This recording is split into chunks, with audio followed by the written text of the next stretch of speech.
Welcome to TOMMO'S Race CHINWAG, your favourite Formula 1 podcast produced by a British biased bloke with a massive Swede full of very questionable wheel knowledge. Broadcast live on YouTube and after the fact on Apple Podcasts and Spotify. We have a good old natter about each and every Grand Prix of the season. My name's Tommo, let's talk about it. Good morning, good afternoon, good evening. I apologise for my lateness to all you live viewers to my 2025 Austrian Grand Prix post-race CHINWAG. I bring a peace offering, two peace offerings in fact. The first peace offering is that this live stream is sponsored by NordVPN. More on them in a bit. My second peace offering is Minton, the boy wonder. He is here, he has joined us for this stream. It's very hot in the UK. I'm sweating my nut off. I think that's the technical phrase for what I'm experiencing right now, hence why I'm so red and sweaty. I do apologise. Good thing you can't smell because, it's been a sweaty day. It's been a sweaty day, all right? But we've got F1 to talk about. You've got a bed to sit in, mate. Do you reckon? I think you're a bit warm, ain't you? Bless him, he's been struggling today. We only took him for a walk about an hour ago where it's cooled down a bit, but it's still roasting in this house, right? You can go down there, mate. Bosh. Lovely jubbly. Happy days. Welcome all. Thank you for joining me. And who said this in the live chat? There is a reason I'm late.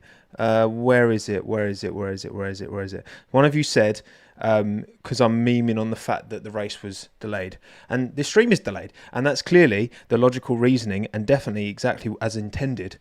No, I just left it too long to do the graphics. But the graphics should all be correct. If they're wrong, I'm going to be extra fuming with myself because I delayed the stream to get them right. Lo moment. Safri, that was you, exactly that. Thank you very much, Safri, for that wonderful get out of jail free card.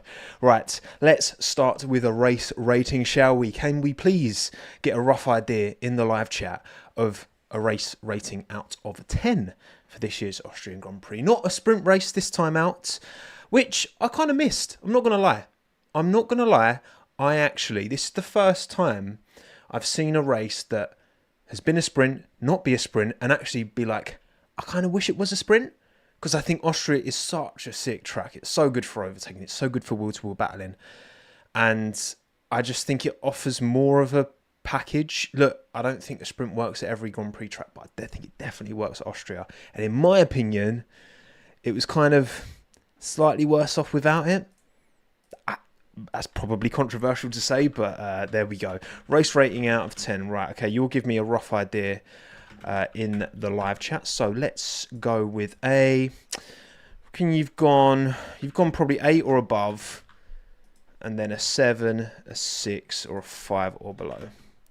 And it's one of them. Look, it depends on what you're looking for from a Grand Prix. I think Austria very rarely misses. We didn't have crazy weather in terms of rain, but we did have crazy weather in terms of heat and temperature, and that of course messed with things a lot. Certain teams really struggle in those conditions. Certain teams really thrive. I'm looking at you, Mercedes and McLaren. But yes, if you are here live on YouTube, and don't forget to drop a like on the stream if you are here live, or rate, or 5, or whatever. Okay, just interact however you can, however you wish to. I would appreciate that. Let me know what you think if you are here live in the poll. 52% of you right now are saying a 7, 23% of you an 8 or above. Interesting. So pretty well received. It would take a hell of a stinker for Austria to be a stinker. You know, we've had so many good moments. It's a very, very simple track. We said it's very, very straightforward. There's not many corners. However, they're just right. You know, DRS zones are just about long enough. Not too long, not too short. We've got these tricky positions where you've got a lot of gravel, a lot of punishing if you get it wrong. But the undulation as well makes it really tricky. The wheel-to-wheel battles we actually saw. I was surprised by how, and we did of course get some banging of wheels every now and then, but all in all, most people seem to keep it clean. I'm not talking about Yuki Antonelli, we'll get onto that in a bit. But all in all, I think everyone behaved themselves most of the time, and it delivered a very good race. Now, 21% of you have gone 8 or above. 53% of you have gone 7. 19% of you have gone 6. 6% of you have given it a 5 or below. My race rating for the 2025 Austrian Grand Prix is a 8 out of 10. I really enjoyed it. I love the track. We had teammates scrapping, and I was up. Ask Hannah. Just ask Hannah. I was up. Like, many a moment. It was bloody exciting. And when they were battling wheel to wheel, my God, it was close. It was so close. Oscar, obviously, as you can see in this picture here, did a little lunge, locked the brakes. Maybe that was a bit too risky, a bit too naughty. We had that. We had so many battles for position throughout the Grand Prix. We were maybe denied a little bit at the end.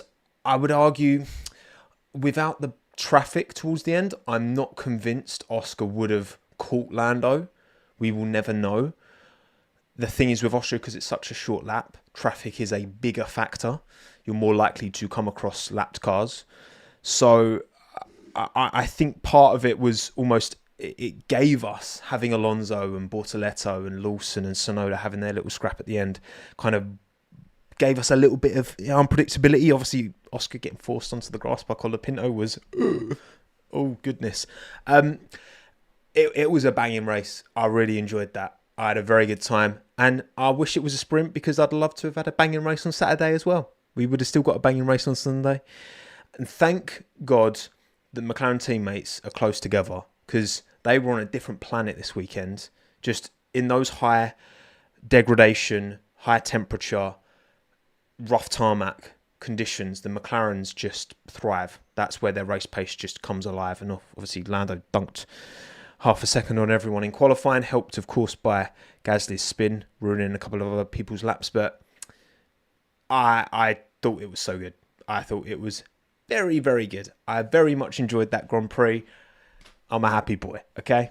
Let's get into the meat and bones of it then, shall we? Starting with qualifying results, of course, in Austria. Lando Norris put it on pole by 0.521 of a second, I want to say. It was, wasn't it? Ahead of Charles Leclerc, Oscar Piastri, Lewis Hamilton, George Russell, Liam Lawson, P6. Go on the Liam. Chuffed for him. Absolutely chuffed for Liam. Obviously, he was on the channel earlier this year. Great lads. And he's been through the mill, hasn't he? And this performance was well needed, well overdue. And I'm glad he's put it in. And hopefully this is the start of something new, because he had a great performance in qualifying. And as we'll see, a great performance in the race as well. Max Verstappen, P7. His second lap, push lap, just like Oscar Piastri's, was ruined by Gasly having his little spin at the end. Gabriel Bortoleto, P8. Huge for him as well. Could he convert? Spoiler alert, he could. He did indeed, didn't he? Kimi Antonelli, P9. Not a great day for him. Not a great day for George in qualifying either, to be fair. But again, those high temps just do not play ball with that Mercedes.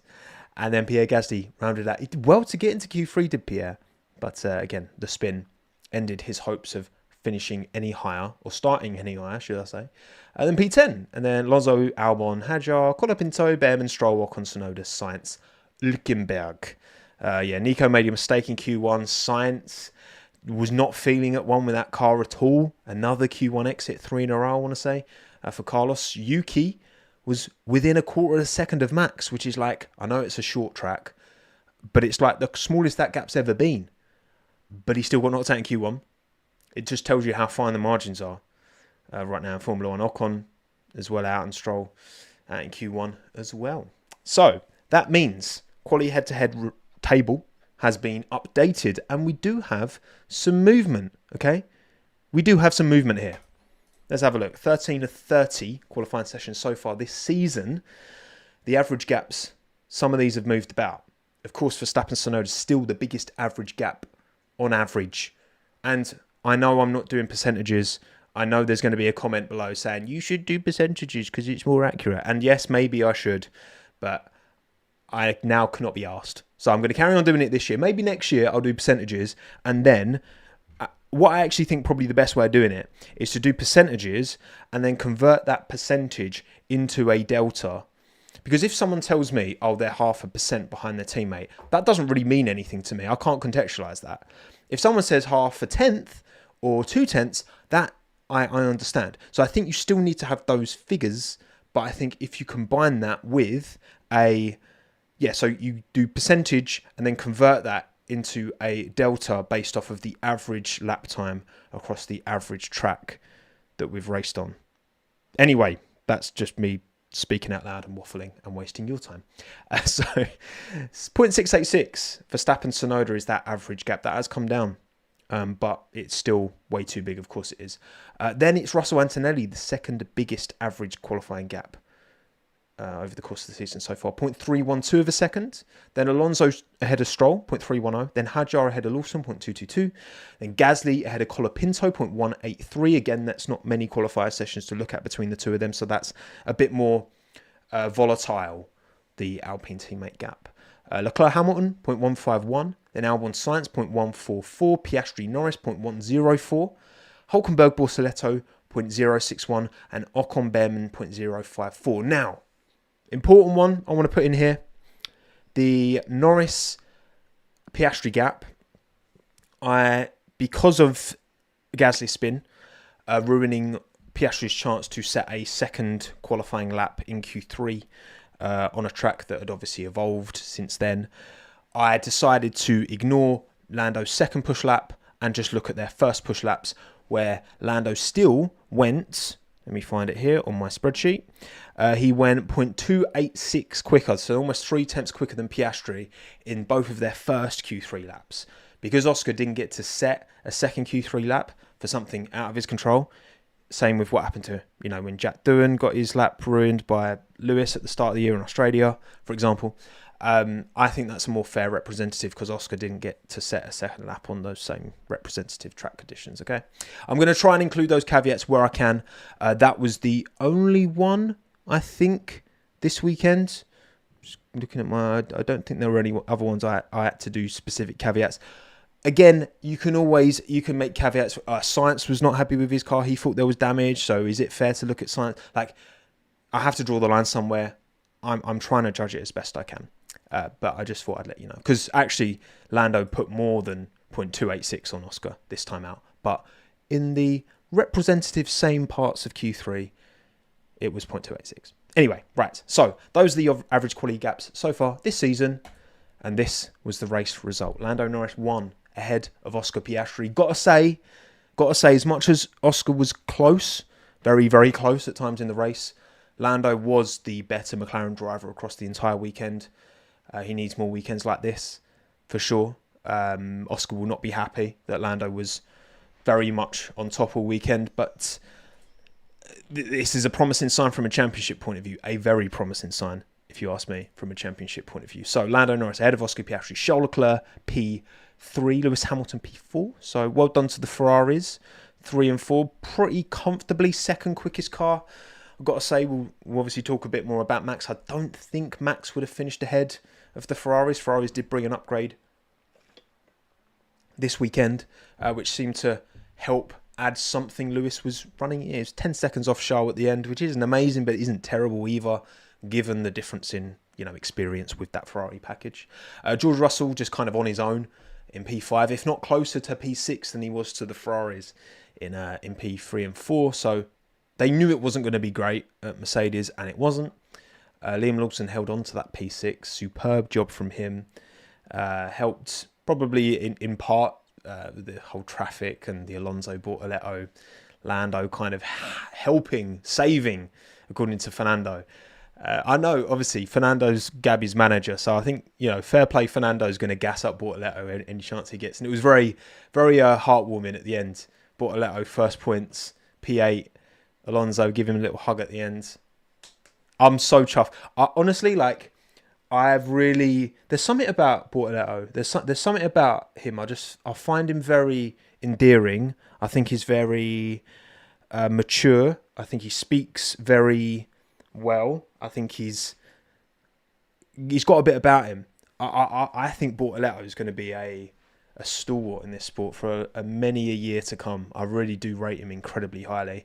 But I'll tell you what, in talking of drives on Sunday, Nico Hulkenberg's drive was big. From P20 to P9. Woo! Unbelievable. What a drive from Nico Hulkenberg. Very, very, very well done. And then Esteban Ocon rounds out the top 10 in his Haas. Behrman, Hadjar, Gasly, Stroll, Colapinto, Tsunoda round out the race finishers. And then 4 non-finishers. Albon, technical problem, ended his race early. He was running well in the points, which obviously I was absolutely distraught about. Because he was running like P6, wasn't he? At the time, before he pitted. And then they retired the car.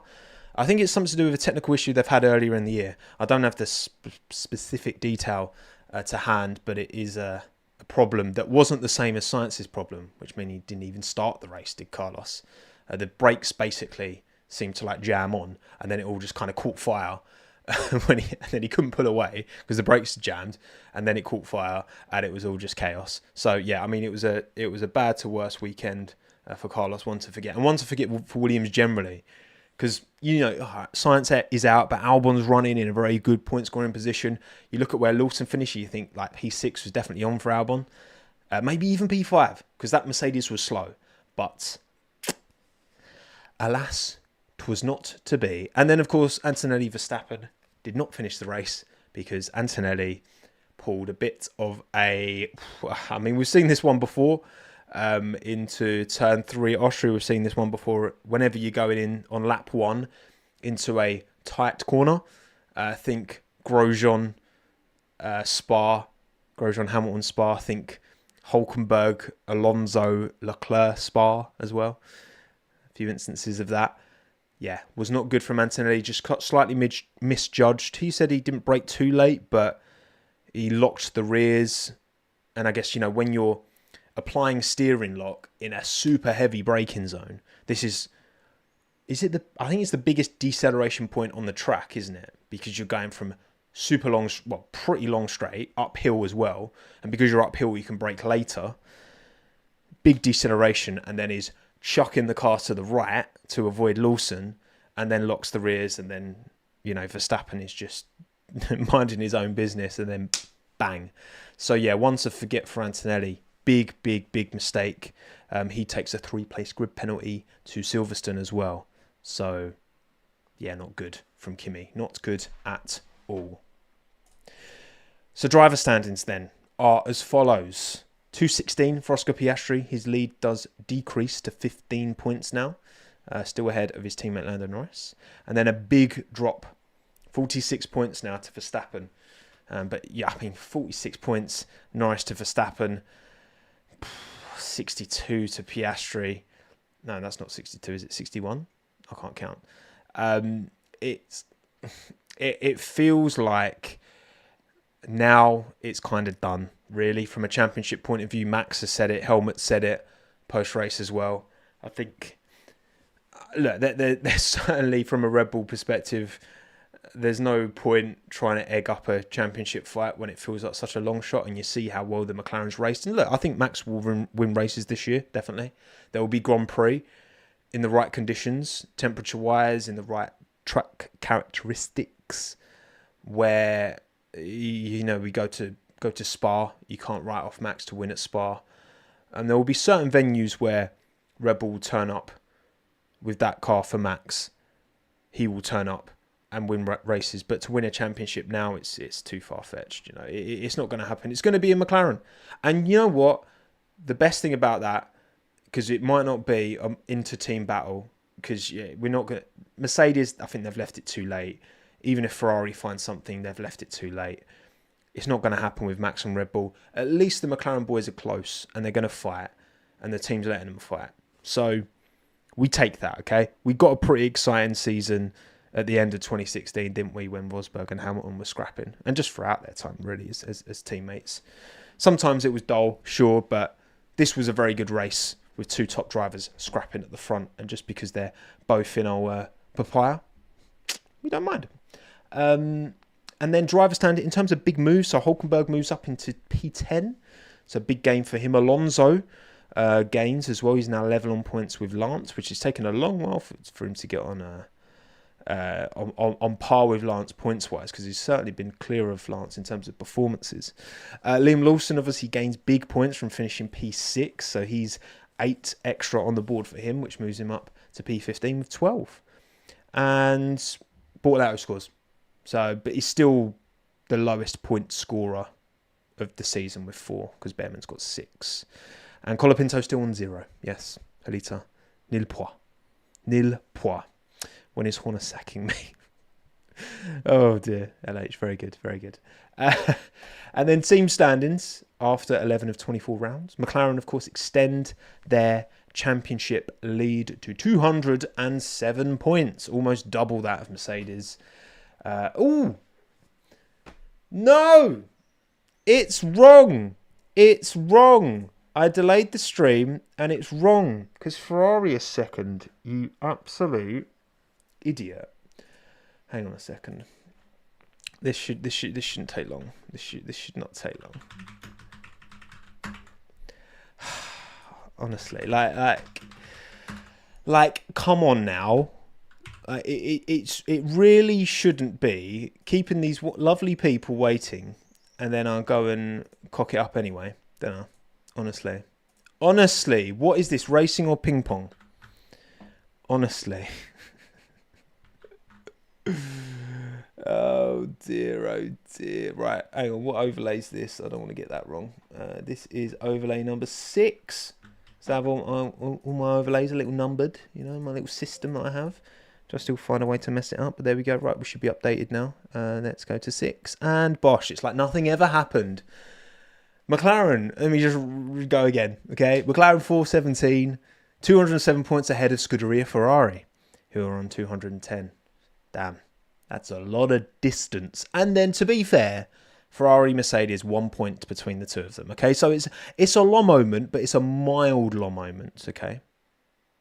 And I've also spelt Scuderia wrong, but don't worry about that. Don't worry about that. We can move. Scuderia. It kind of sounds like that. Scuderia. Ferrari. Red Bull, nil point on the boards, unfortunately. 162 for them. No movement. Williams, nil point as well, with 55 still. But then Racing Bulls move up to P6 with 36 points.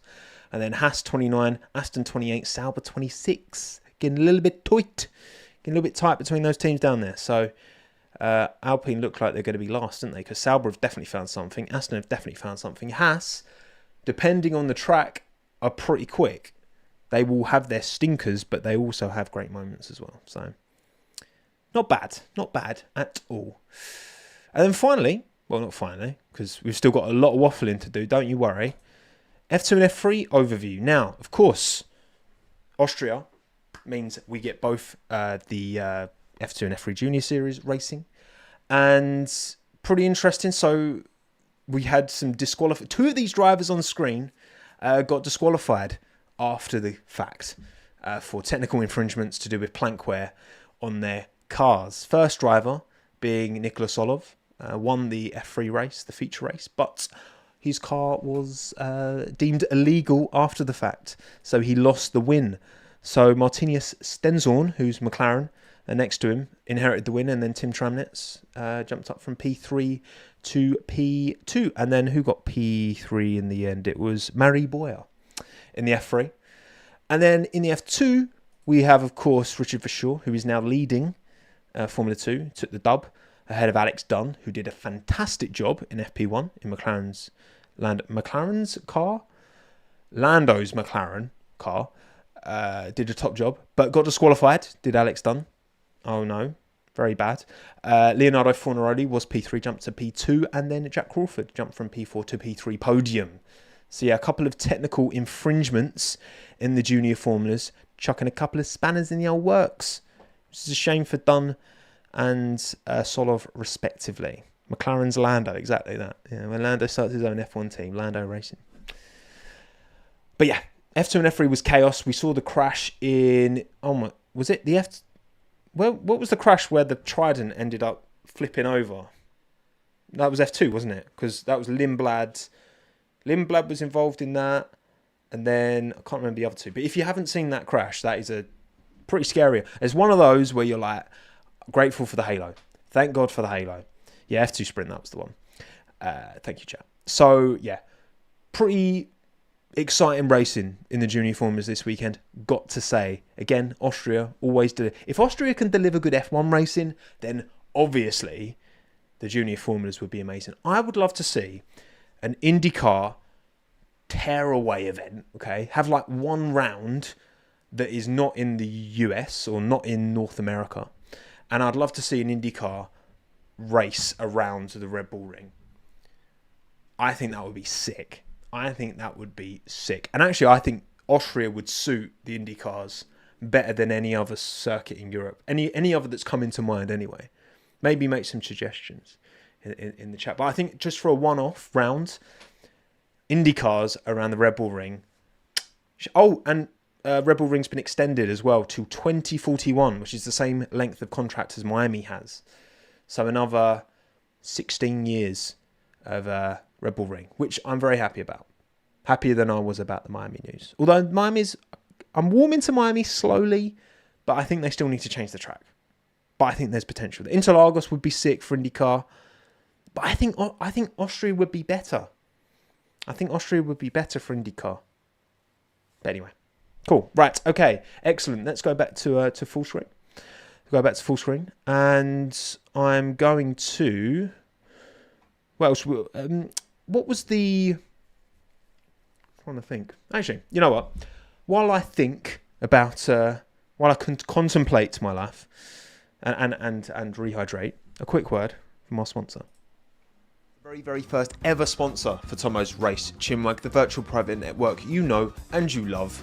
It's NordVPN. Have you had enough of region block services and you want to watch what your mates on the other side of the world are watching on their streaming platforms? Well, open up NordVPN and have a browse. Want to keep on top of your local F1 broadcast while you're sunning it up away on holiday? Open up NordVPN and the world's your oyster. Want to use public Wi-Fi but worried about any little naughty miscreants creeping in and nicking your IP and private information? Open up NordVPN and you can internet in peace. At least once a week when I need to get some scripting done, I'll head down into town to the local coffee shop, buy an extortionately priced hot chocolate, bang out some work using the public Wi-Fi with NordVPN keeping me safe. It's just not worth the risk to go with that, and you can have it all set up that it automatically turns on your devices, be that laptop, phone, whatever. With over 7,700 servers across 118 countries, a single NordVPN account covering up to 10 devices and 3 different plan options to choose from, there's a good chance that somehow, someway NordVPN can work for you. If you're interested, you can grab an exclusive deal at nordvpn.com/TommoF1 for a sizable discount off your plan, plus 4 months extra chucked in on top. And it's risk-free with Nord's 30-day money-back guarantee. If you're not finding value for whatever reason and it's not for you, you can get your money back, no strings attached. Now back to me, but live, because for all you know, this is just AI, okay? I can't promise otherwise. I'm truly jealous of how little sweat that version of me has compared to this version of me. Also, I've reintroduced Minton as as a return of investment of supporting NordVPN. Thank you, NordVPN, for sponsoring this live stream, this post-race CHINWAG. Right, Minton is back. Let's get back to the graphics and let's take a butch at bangers and clangers. Starting with my predictions. Bit of a mixed bag this time out. Race winner was not Max Verstappen as I predicted. Banger drive Esteban Ocon. I've given myself half a point because he got into the points, did Esteban. He executed a very good Grand Prix considering he went out in Q1, didn't he? I think. Either way, he moved forward in the race. I think he had a very good Grand Prix. Did Esteban, did well to get a point. So I'm happy with that. Clanger drive Liam Lawson, quite the opposite. And I'm very grateful. I'm sure I said in the pre-race, this can only work because I want to reverse jinx Liam, okay? I want him to get something good, and he got something very, very good. So we'll take that. Maybe even I deserve minus points for that, but there you go. Banger team Haas, P10 and P11 for Haas. It's not the bangingest, but it's definitely not bad. So I'm giving myself half a point for that. And then Williams Clanger, definitely yes. That's 2 points out of 5 for me. As for you, I'm giving it to you. I've given you 2.5. So Oscar race winner, no. Max Banger drive, no. Lance Stroll Clanger drive, giving you half. He didn't crash into anyone. He didn't do anything particularly egregious. He was just very slow. And you look at how Fernando made so much progress. Qualified P11, finished P7. Sorry, yeah, P7, ahead of Bortoleto. I think Alonso showed what that car could do, and Lance literally just stayed where he was. So, but you get half a point for him. Banger team McLaren, yes, well done. Clanger team Alpine, yes, well done. So you win. I hope you're happy. Okay, I hope you're happy. Are you happy, Minton? Oh, you're so hot. He's so. Oh my God, bless you, mate. I'm so sorry that you're so. I tried to kind of make him a little paddling pool yesterday at my mum's, and when he was a puppy, he used to get in you get like a plastic old cat litter tray or something, and you fill it with water, and he'd jump in it and dig all the water out. But now he's getting Now you're getting on a bit, mate. You're not interested in those fun and games anymore, are you? So, right, I'll put you back down. Right, say goodbye to your loving fandom, okay? I'm sorry it's so hot. Bless him. Bless him. Whew, okay, so well done, you wing bangers and clangers. Predictions. Hope you're happy. But what about our actual votes? Starting with me. My banger driver, and there were many candidates for this. Some clear no-brainers. Bortoleto, of course. Alonso, definitely. Hulkenberg, definitely. I think Norris has to be up there in terms of just executed a pretty faultless weekend. There's many a potential. This time out, though, he missed FP1, jumped in the car in FP2, straight up to speed, quickest there, quickest in FP3, qualified comfortably on pole. Yes, possibly help, but even if Piastri and Verstappen have got their laps, I don't think they're touching Lando Norris. Converts the win and defended excellently, perfectly against Piastri, who did have the DRS for a lot of that first stint. To bounce back after such a difficult, to be frank, such an embarrassing incident in Canada, to have all that, to come away, to bounce back in Austria like he did, I thought that was super impressive. I think, yeah, all right, he gave Oscar a sniff with that, going wide in the final corner, and Oscar had a little look, but he kept the position. He did what he needed to do. We know Oscar's a demon in wheel-to-wheel combat, and Lando defended excellently. Did the job in qualifying. Again, missed FP1 and still was able to just be the better driver over the course of the weekend. Yes, maybe Oscar had DRS. You're behind. I think Lando deserves it. I think there's other drivers definitely. Again, Lawson Bortoleto, Alonso, Hulkenberg. Those four, obviously huge results for them, huge drives from them, but I think this time out Lando deserves it. I do. So I've given it to Lando Norris. But what about you? Well, 1,408 of you have voted, and your banger driver for the 2025 Austrian Grand Prix is Bortoleto. Hey, Gabby. I'm actually chuffed. I've got Gabby's quickly up there. He's quickly getting up there as one of my favourites, got to be honest. 47%, Gabriel Bortoleto. That is how it's pronounced, right? Bortoleto. Get with the... It's funny because, I find it quite jarring how some of the commentators call him Gabriel when it's Gabriel. That's how he says it. But also, I could say Bortoleto, but my accent doesn't really lend itself to T's particularly. Bortoleto. So I'm sure if I ever get the chance to meet Gabriel Bortoleto, he will find it very endearing how to pronounce his name. One day, we'll see. So 47% of the view went for Gabriel. Well deserved. 24% Liam Lawson, 18% Lando Norris, and 6% Nico Hülkenberg.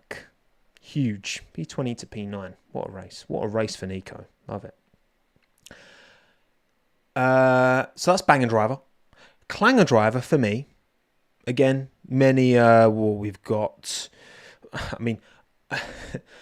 Clanger result, obviously science, but he didn't have too much to do with that. Certainly, in qualifying it wasn't great. I'm sure maybe he could have done a better job, but the car didn't seem at one anyway.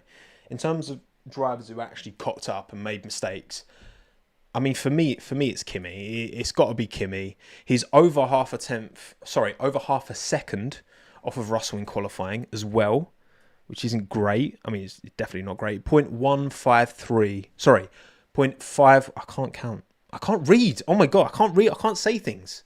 I'm doing a live podcast and I can't say things. Slight issue there. 0.513 of a second behind George Russell in qualifying was Kimi Antonelli.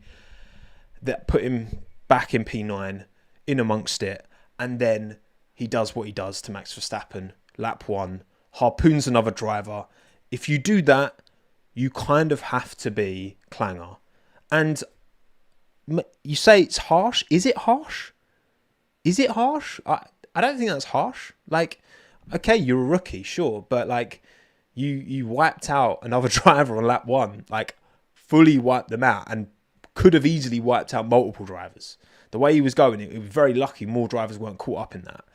So it's kind of has to be Kimi Antonelli.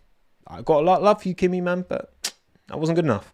3 place grid drop for Silverstone for Antonelli as well. So he's hurt himself for the next Grand Prix on top of doing the damage that he did this Grand Prix. And then banger team for me, I've gone with... Oh, no, sorry, you've gone with Tsunoda. I got ahead of myself there. You went 48% Tsunoda, 31% Antonelli, 15% Colapinto. What I will say about Yuki, he was... And yeah, okay, maybe the percentages being 0.2... Was it 2.7? 2.263 off of Verstappen in qualifying is the smallest gap. I know it's the smallest circuit, shortest circuit in terms of lap time, but even accounting for that, the next smallest gap was 0.464 last weekend. So it is kind of trending down. I mean, that's probably a bit rose-tinted, but there you go. Even if you account for how short the lap in Austria is, that is still the smallest qualifying gap. Max was struggling. That car clearly wasn't working to its best around the Red Bull ring. You know, the temperatures, Max wasn't happy with it in qualifying, in practice much at all either. So that obviously put Yuki at the back. Then, yes, of course, he pushed Colapinto wide, didn't he? I think he got a bit lucky there. Obviously, spun Colapinto out, which wasn't so good. I think Antonelli had a more bad weekend, in my opinion, but Yuki certainly didn't have a good one. So 48% of you went Tsunoda. 31% of you went Antonelli, and 15% of you went with Franco Colapinto, who of course pushed Oscar, who was going for the win, onto the grass, which is pretty... Oh god! And have you seen Oscar's radio, by the way? It was like Alpine still trying to find a way to F me all these years later. It was pretty funny. And did you hear Oscar's radio as well after Gasly spun, which was another Alpine, funnily enough, in qualifying? What did he say? It was like the most Australian he's ever sounded. I'm not going to repeat it because it's swearing, and I try not to swear on these streams because, you know, we are a family-friendly operation here at Tommo Enterprises. But go and find it yourself. It's a treat, honestly. Just type in like Piastri radio qualifying or something. You'll find it. Okay. But Jay, that's not the way Oscar usually talks. I know Oscar's but he just went full, like, it's like Mark Webber just like channeled his super Australianness into Oscar in that moment, and it just, you know, it was very entertaining. Okay, so we've actually gone different. So we've gone different banger drivers. You've gone for Gabby, I've gone for Lando. And Clangers, you've gone for Yuki, I've gone for Kimi. But then banger team, I've gone Sauber. And so have you. 63% of you, 30% of you have gone McLaren, 6% Ferrari. Huge result for Sauber. That's 3 point scoring finishes in a row for Nico Hülkenberg as well. So they've definitely turned a corner. That upgrade that they bought has helped massively turn that car into a, you know, points capable car, absolutely. And Hülkenberg's a top driver. Bortoleto is a top driver as well. I think he's really, really rate him amongst the rookies. He's definitely up there. He's got to be up there, surely, in my mind. Well done, Sauber. Like, Jonathan Whitley's come in, Mattia Binotto's come in. They've brought a lot of people in, experienced heads from other teams, and sprinkled a bit of that top team stardust on. You know, Sauber's had a lot of potential for a lot of years. There's a fantastic facility in Hinwil. It's obviously difficult to get the best talent. They are going to be opening up a kind of UK base for that team, which unfortunately you kind of have to do if you want the best names in terms of personnel, because a lot of people aren't going to be prepared to move out to Hinwil. But I am optimistic for the future. Look, I think Audi, that engine project is going to take some time to bed in, but they've clearly got two very good drivers on their books, and I really hope that... Is it too out there to say Hülkenberg could get his podium this season? I think this is... You know what? Where this car is right now, I think there's... Stranger things have happened. That's all I'll say. Okay? That's all I'll say. So well done, Sauber. Very happy to not be clowning on you left, right and centre. And you know who I actually feel for? I feel a bit for Valtteri Bottas and Zhou Guanyu, because they had a car that was absolutely nowhere for their entire time at that team, basically. Apart from at the very start, very, very start of 22, that Alpha was actually pretty good. And then it just wasn't. And then it just was becoming the clown team at the back. And, you know, they both got dropped. You could argue it's unfair, especially on Bottas. But, you know, they decided, we'll clean house, get rid of Seidel, get rid of Bottas, get rid of Zhou, bring in new all around, and it seems to be paying off. So, fair play. Bottas will be winning every race. Change my mind, DJ Mercy. Well, there you go. DJ Mercy has spoken. So we've both gone for Sauber Banger team, and we've both gone for Williams as Clanger team. 59% of you, plus me, 29% Red Bull, 8% Alpine, 3% Mercedes. Yes. You know what makes it an extra clang for Williams is that it looks so promising. Albon in qualifying definitely had a car quick enough to get to Q3, but he picked up some damage and was still able to get into Q2 with the damage ahead of Science. Obviously, Science had a bit of a stinker, but I don't know if there was something up with the car. I've not seen a kind of clear and consistent communication of what exactly happened with Science in qualifying. And obviously, Albon was running well in the points when he got pulled. Just the fact that there was points on offer, and like very good points for Williams. Again, possibly if Albon had had a clean race, the pace in that Williams, he could have actually beaten George. I actually believe he could have been up there with George. And now, I don't know. It's tough. It's tough. It's an opportunity missed for Williams, absolutely. But of course, Red Bull, no fault of Max's getting taken out. You know, it's one of them in it as well. It's if Max doesn't get his second lap compromised with Pierre's spin, he probably qualifies. You know, he's qualified 7th. He might qualified 3rd, 4th, 5th, that kind of area, which then just puts you that little bit less far back, and that means you're a bit less likely to get caught up in these kind of incidents. You know, we've seen that many a time before, where a top car will struggle in qualifying and then get caught up in some shenanigans that they shouldn't really be getting caught up in. You know, typically these things tend to happen lap 1 towards the back. More often than not, it's towards the back than it is towards the front. So, yeah, it's far from ideal. Far from ideal. But you should check out my Talking Ball race report that I do after each race for Red Bull Racing on Talking Ball, where I'll give a little synopsis of the race. There were positives this weekend from Red Bull. Just not points on Sunday, you know. But you can't win them all, which is exactly what I said in the race report. So, reflecting on the numbers so far this season, my bangers and clangers tally. We've got Antonelli and Norris, both with 2 banger drives each. 3 clanger drives for Lawson, he still leads that. Banger team Mercedes has 3 of them, 2 for Haas, 2 for Sauber, and 2 Ferrari, 2 Haas, and 2 Williams for clangers for me this year. And then banger drive, you can see that on screen. Again, this will be more interesting towards the end of the season, where we can reflect upon these statistics, okay? Can have a good little deep dive, good little read, good little look into it all.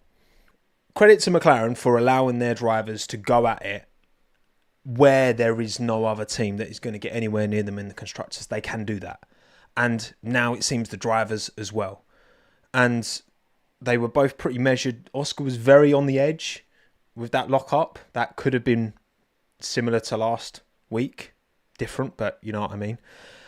But it wasn't. And all's fair in love and war. And it didn't come to blows. And fair play Lando was a great defence from him. So, yeah, I think McLaren bought something that wasn't so much an upgrade. It was just tinkering of the car to Lando's style and his preference, and you combine that with a more confident Lando.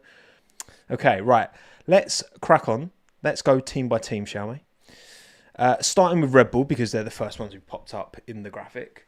Yeah, I mean, it's just another painful race from Yuki. He didn't have much to say afterwards. Not good for Yuki. Look, I'm looking at that quali gap. You know, I know it's a short lap. It's less than 0.3, and I'm hoping that that's something to build upon. I want to see Yuki do well. You want to see Yuki do well. Red Bull want to see Yuki do well. But if it was that easy, he would be doing well. And it's clearly not that easy. There's clearly something that's just not clicking. Didn't click for Yuki, didn't click for Liam, didn't click for Checo, didn't click for Alex, didn't click for Pierre, blah, blah, blah. And Red Bull just need to make sure that this isn't a problem next year onwards. You know, it'll beat a dead horse here. You know, it's the same thing we've been saying for a very, very long time.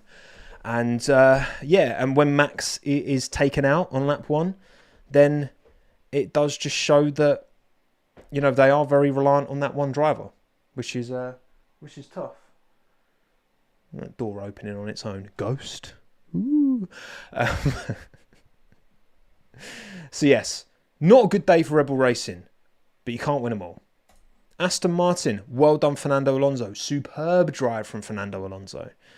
Really good to see him up there. Defensive driving masterclass. Definitely, of course, helped by the McLarens coming through and the subsequent blue flags for Bortoleto, but Alonso positioned his car exactly as he had to, made sure Lando got ahead of him so that Lando would take the checkered flag and win the race, and then he would have to do one less lap because he'd take the checkered as well. So, worked a treat, really, for Fernando. Played a blinder. Great strategy from him. One stop for Fernando. Made it work. Everything that Lance couldn't. Look, Lance, when your teammate is putting in performances like this and you are making zero progress and you're the owner's son, of course people are going to have this negative sentiment towards your presence within this team. Like, sorry, it's just the way it is. Lance has his moments where he can drive really well, but all too often, and like the qualifying head-to-head, I mean, I don't even know what the head-to-head number is. I know the average delta is 3 and a bit tenths, which is like, it's not really good enough when you've got Fernando at 43 or whatever he is, who definitely, I'm sure Fernando must have lost a little bit in one lap pace. In racecraft, in racing IQ generally, in time management, Fernando is, I think, as good as he's ever been. But I think you have to have lost a little bit of your absolute one lap maximum, half a tenth, if that. And he's still averaging 3 tenths behind Fernando. It's just like, but nothing's going to change, is it? So it is what it is. Unless Russell becomes available. And then Russell to Aston Martin. George Russell would suit Aston Martin. And him and Fernando are good friends. George Russell, Fernando Alonso at Aston Martin would be a vibe. Especially if that car was competitive. I would absolutely love that. That would be simply lovely. Genuinely forgot Stroll was racing today. So did I. But yeah, well done, Fernando. Great result. Superb. Top tier. Lovely jubbly. Mercedes, yes. Nowhere. Tyre deg. Too hot. When it's hot, they're terrible. When it's cold, heartburn. When it's cold, they are very good, if not the quickest when it's cold. So, yeah, see them come alive at Vegas and be rubbish basically everywhere else. So, Mercedes doing Mercedes things. And, yeah, Toto Wolff and George speaking a lot this weekend. George did his little interview to Sky saying about, basically confirming that Max and Mercedes, there's talks going on. Toto then essentially confirmed it as well. Not necessarily for 26, but maybe going forward. Again, it's a bit chaos, isn't it? Because I think George is definitely up there for driver of the season so far this year. He's definitely up there. So if there's talk about Max, like, is this putting pressure on George? Is this putting pressure on Kimi? Because Kimi's had some great moments, but he's had some bad moments as well. I don't know. I don't know what's going on there. It's a bit crazy. Although, again, like I say, if George was to depart and be replaced by Max, then George to Aston Martin would... Lawrence, you've got to make that happen, mate. I'm sorry. But George and Fernando at Aston Martin would be an unbelievable driver lineup to welcome in the new generation. It would be so clear. So good. And yeah, we'll see. Time will tell on that one. Kimi, difficult weekend. He's had amazing moments. I think, Miami, just generally as a weekend, Miami was amazing because he was up there in normal Miami qualifying as well as the sprint qualifying pole that you got. Top race performance in Canada, absolutely. But he's a rookie, and that was textbook rookie error from Kimi Antonelli. And he's a rookie, so it's going to happen. It's going to happen, which is a shame. But you win some, you lose some, and hopefully he's learnt from that mistake. So better luck next time, Kimi. It's roasting in the UK at the minute. Hopefully for Mercedes, it cools down a bit before the British Grand Prix. Williams, howler, just across the board. It's been... how do we read the science thing? Chat, talk to me about science, because, does this not illustrate to us that ultimately there are drivers who are low midfield drivers who, in the right circumstance, could actually be race winners, pole position sitters?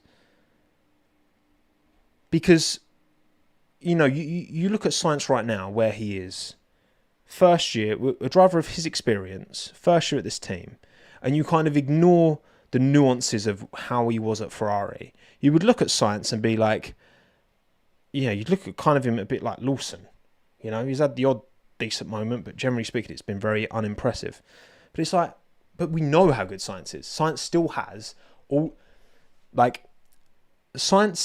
all the stock he built up at Ferrari. In my mind, he is still, if you give him an Alex, a top competitive car, Sainz is more likely to win the championship. I believe that because he's proven it, because he's put it on pole, he's won races against a Charles Leclerc at Ferrari, and like a top, you know how highly I rate Charles Leclerc.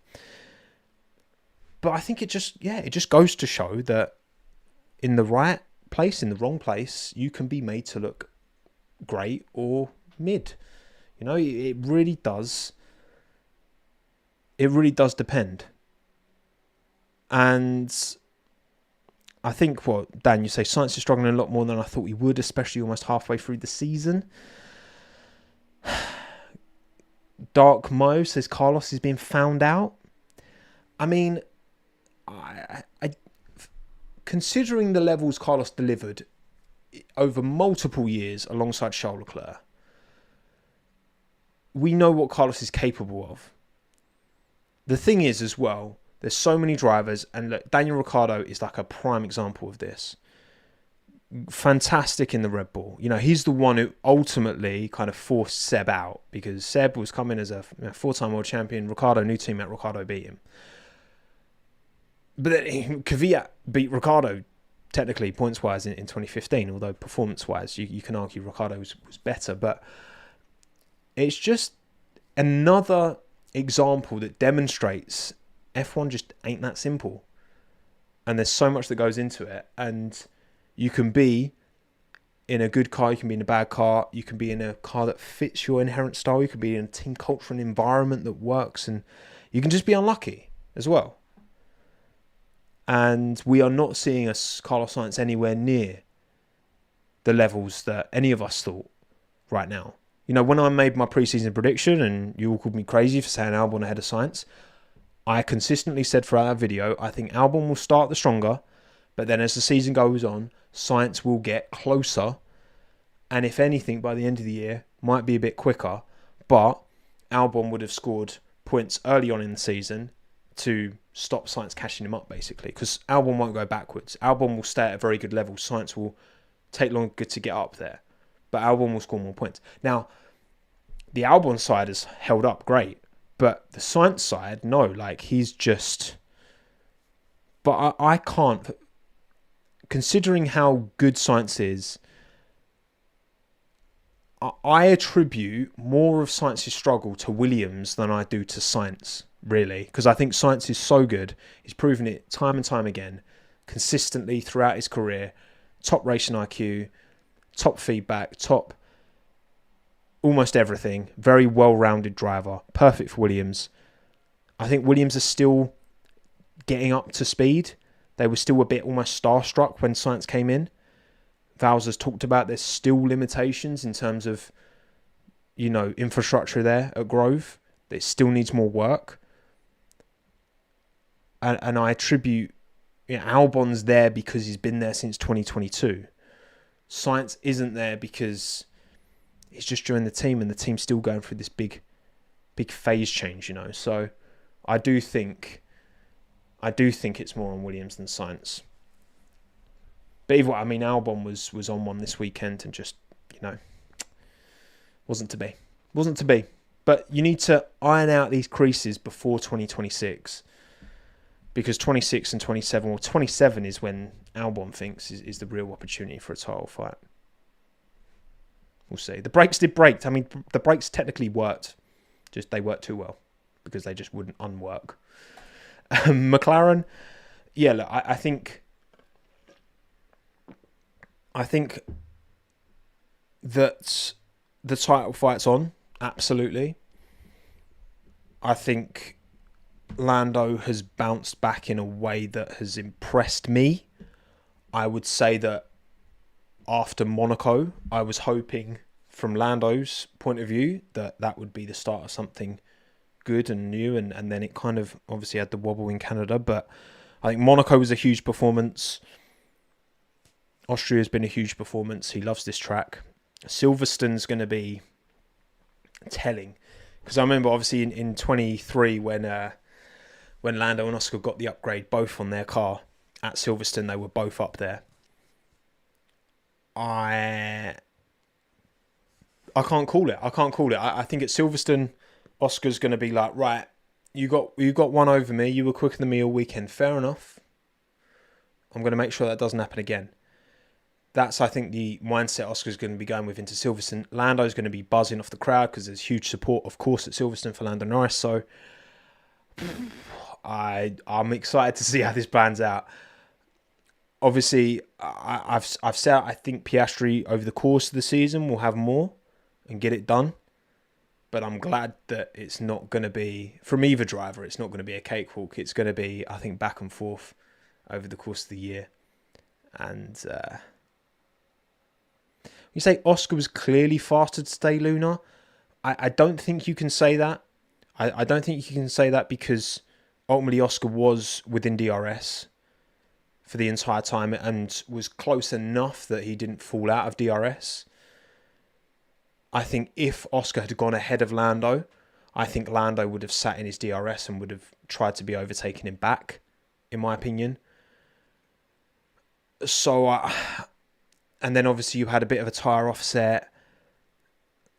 Oscar was closing the gap to Lando towards the end, but obviously a lot of that was when Lando hit the traffic first. And then Oscar wasn't able to, get within, 2 seconds. So I don't think that there was certainly no clear one driver faster than the other today. Not in the race. But I think Lando, had the edge over Oscar all weekend. They both made a couple of little errors, just unforced errors, but weren't punished for them during the race. I think it was pretty even in the race itself, but if anything, I think Lando probably had it covered. And look, Lando's very good around Austria. He works with this track. And yeah, you say, David, about tyres as well. You're right. Yeah, certain drivers feel a bit more comfortable on the hard versus the medium versus the soft, and on their car as well. And obviously they've got slightly different setups. Lando's got the new suspension, the adjusted suspension, which isn't necessarily adding performance, but is adding feel and confidence to him, which he needed. Because I think without this upgrade, I think Oscar is probably would gradually start walking away with this title. Now that they've bought this up, I can't even call it an upgrade, can you? Just an adaptation to the car for Lando's preferences. With this adaptation, game on. You know what I mean? Game on. I'm excited to see how this pans out.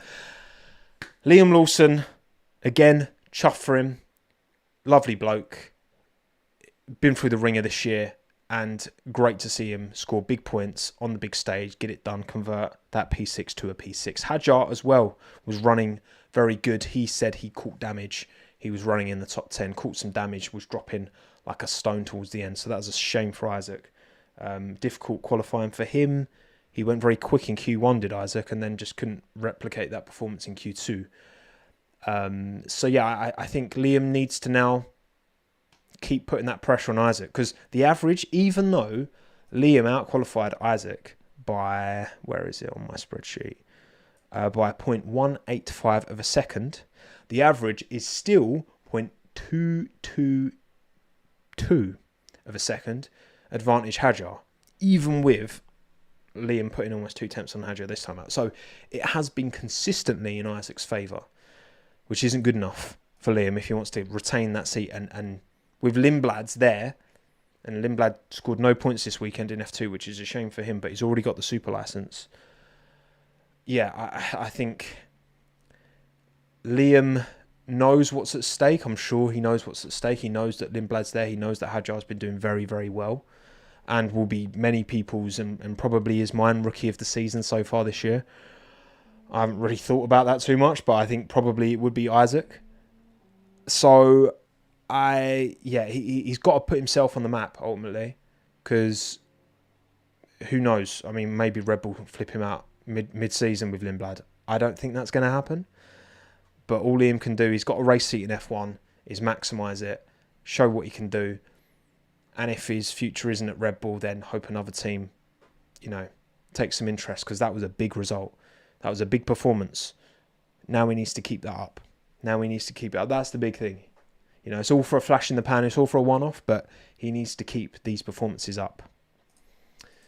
And so do Haas, because, they were good this weekend. Very good this weekend. Not great in qualifying. Definitely under-delivered in qualifying. Ocon out in Q1. But in the race, we knew there'd be goods. They've been very good historically around the Red Bull Ring. They obviously understand the nuances of this place and what it takes to be quick around here. And good drive from... Ollie's started on soft, so strategy-wise, he wasn't quite as optimised as Esteban and kind of got punished for it. But P10, P11, it's a good performance. It is a good performance. So I would say that... Behrman's been good this year. He's got a moment in him, Ollie. He does make a mistake. Ayokomatsu said this, Ollie's got a lot of raw pace, but still has a moment in him. It is the closest qualifying head-to-head on average, half a tenth basically, in favour of Ocon so far this year, which is very impressive, because Ollie's a rookie coming in. Ocon's super experienced, super quick over a lap. So I do think he definitely needs to work on those inconsistencies constantly. Definitely he does. But Ocon's a very good driver. I know a lot of you don't like Ocon. I've got a lot of love for Esteban. I really rate the journey he came on to get to where he is. He's also very quick. He's a race winner. I know he got fortunate, but he held off Sebastian Vettel all that race. He's got podiums under his belt. He got podium at Monaco. You don't do that if you're a mug. So Ocon is very, very capable, and Ollie's right there with him, which is very promising for Behrman. And this is the test for Ferrari, isn't it? Because he is a Ferrari junior. They will be looking at Ollie Behrman very closely and hoping that he can take on where Lewis Hamilton leaves off when he eventually leaves that team. I've been impressed with Ollie this season. They've all been rookies. They've all had rookie errors in them. And time will tell come at the end of the year. I'm not really sure I'm going to rate the rookies, because I'm going to do a mid-season report. I'm not really sure how I'm going to rate them. I haven't really thought about that too much. Maybe give me some inspiration in the comments down below. Ferrari, we barely saw them. The sponsors did not get their value this weekend because we barely saw them just running their own race. Fairly close together. Again, it was 10 seconds at the end, but Lewis spent a lot of that race within a few seconds of Charles. He felt happier after the race, did Lewis? more comfortable. They had an upgrade to the floor this weekend. They were still nowhere near the McLarens, but what was the actual end of race gap? Let me check. It was 20 seconds between Lando and Charles at the end. Obviously, backmarker traffic probably, warps that somewhat. I don't know to what extent. But then Hamilton finished over 30 seconds ahead of Russell. So the gap between Norris and Hamilton was the same as the gap between Hamilton and Russell, which is kind of crazy.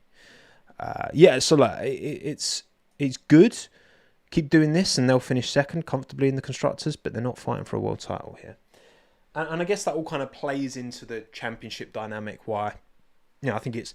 I don't think any amount of upgrading that Red Bull now, realistically, or Ferrari, or Mercedes is going to enable them to compete for drivers' titles with McLaren. They can just fight over P2, basically.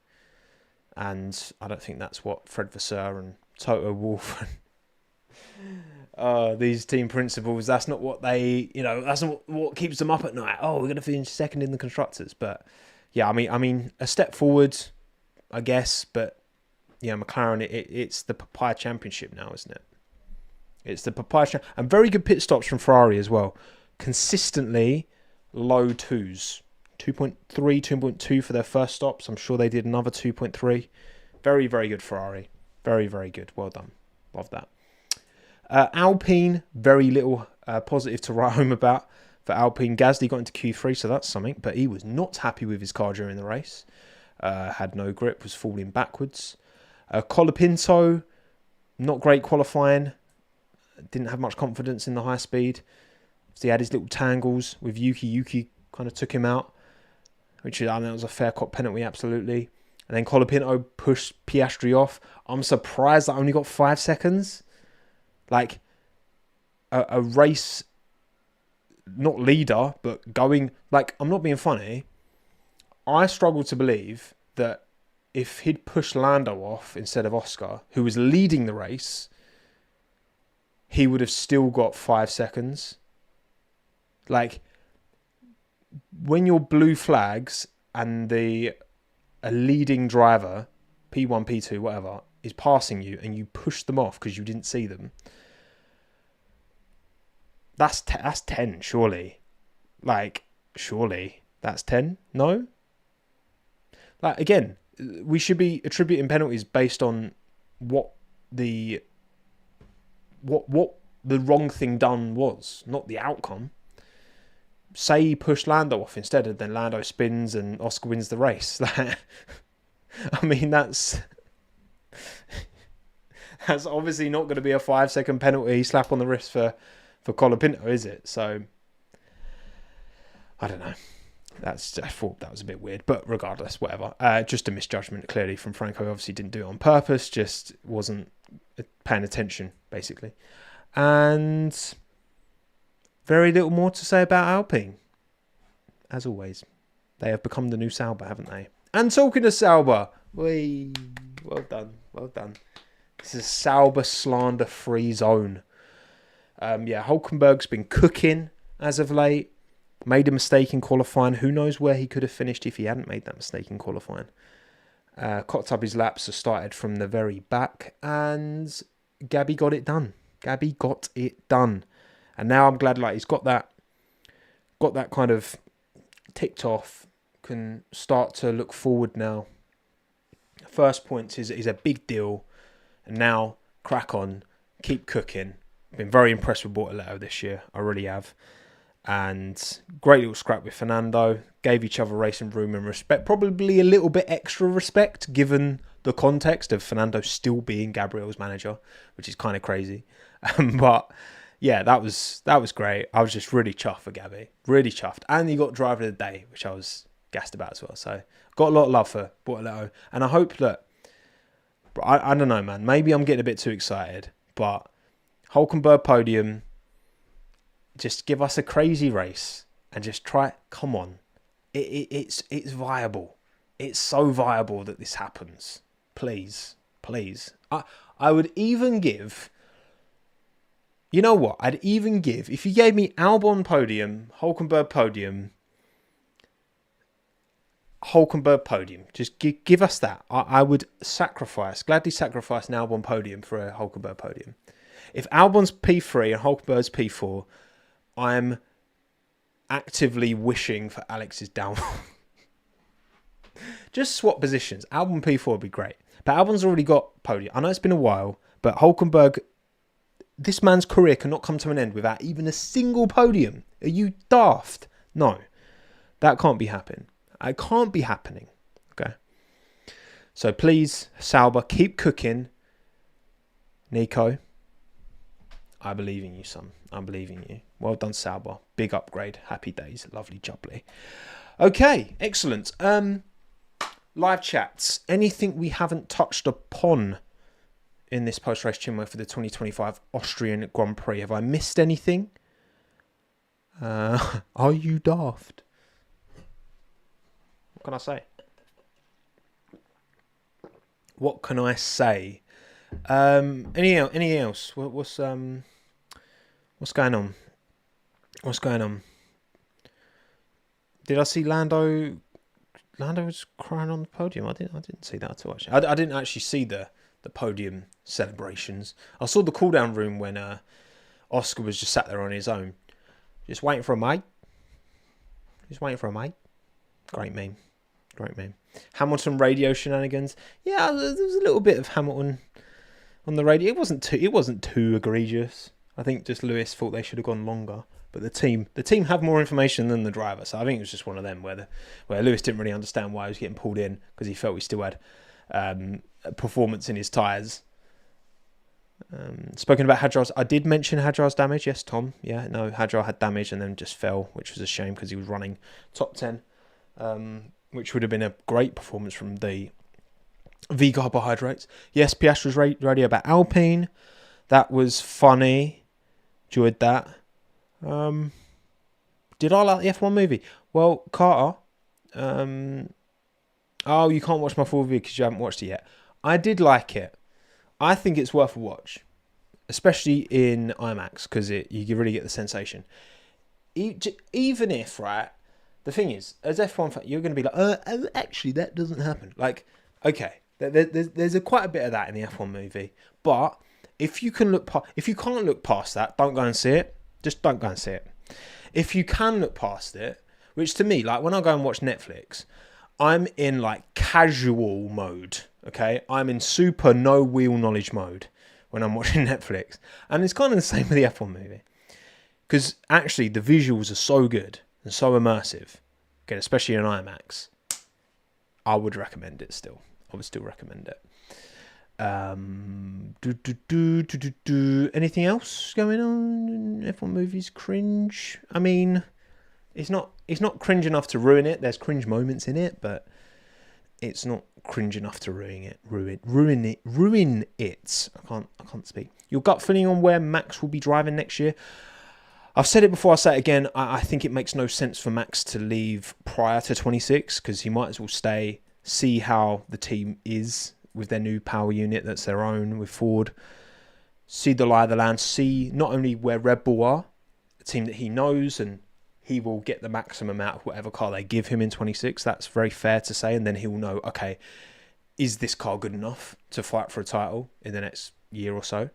And if it's not, then it's like, well, who's the quickest? Is it Mercedes? Is it Williams? Is it Alpine? Is it whoever? And then he can make a decision then, once he can actually see who's nailed it.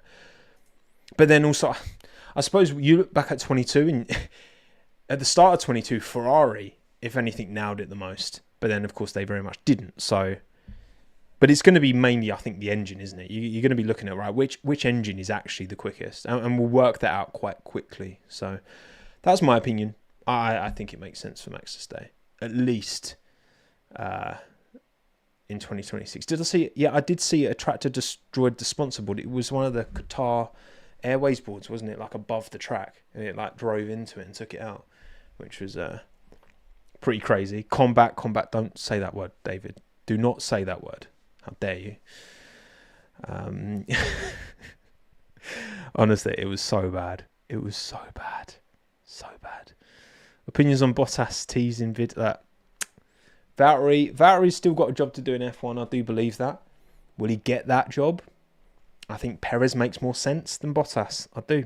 I think Perez makes more sense than Bottas for that team. And I think Yuki and Liam struggles has only vindicated Checo's position somewhat and made him look better. I think Perez to Cadillac makes more sense than Bottas. And then I think they'll probably get maybe a Colton Herta or someone in that second seat. That's probably how I think it's going to go down. But if it was Perez-Bottas is like an amazing position to start in as a team. They bring so much experience from so many different teams as well. Like, that would make a lot of sense. Perez-Bottas. Maybe if Colton Herta doesn't get the super license points. Yeah, we'll see. We will see. And look, Bottas image might fit Cadillac better, but then Perez's money pays for the team, you know, with the sponsors, and Perez's experience is more than Valtteri's. And Perez is still a very good driver. So, clearly. Right. I'm going to wrap it. Thank you all so much for watching, viewing, whether you're here live on YouTube. Thank you to Thames, Pascal, Doha, Josh, Cyan, Adrian, David, Rayner, Camera, Snow Trooper, Rivet Heads, Duval, Gruber, Jay, Priest, Matthew, PP, Rivethead, LH, Doha, Dex, and the rest of you. Don't forget, like the stream, drop a comment. If you got to the end, comment the word Minton. He's down there sleeping. I'll go grab him. He's not sleeping, to be fair. He's laying but staring at me. He's so much more like, when it's really warm, he's very like malleable, you know. He's just aren't you? Yeah, comment the word Minton if you've reached the end. Not in the live chat, in the comments for interaction, all right? Appreciate you all taking the time.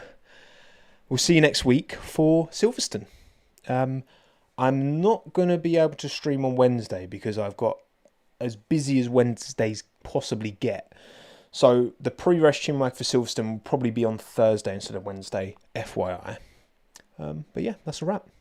My name's Tommo. His name's Minton.